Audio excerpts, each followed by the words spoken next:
Welcome to the channel. Recently, Google introduced the Android System SafetyCore, and its hidden installation has caused quite a controversy. Many users are seeking advice on how to uninstall it. I made a video on how to remove the app, but some people have reported that it reinstalled itself after they uninstalled it. In this video, I will show you how to prevent the application from being automatically installed again, so let's get started.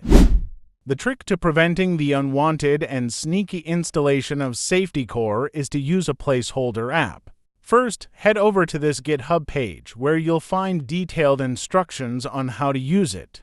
Start by uninstalling the Android System SafetyCore from your phone.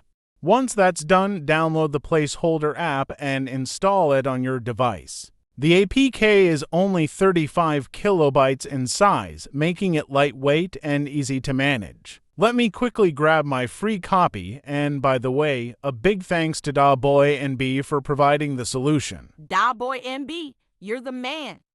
To uninstall Android System SafetyCore, simply go to the Google Play Store and search for the app. Once you find it, press the uninstall button. This will remove the app from your device.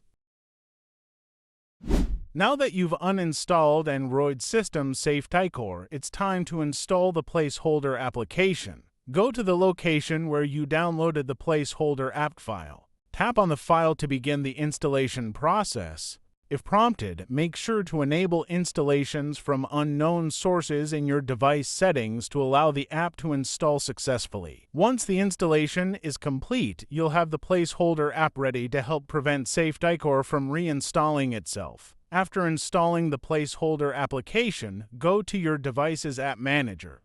Here, you can find the Placeholder app you just installed. Scroll down to verify the version to ensure that it's correctly installed.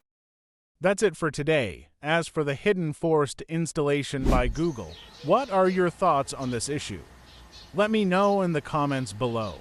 Thanks for watching, and see you in the next video.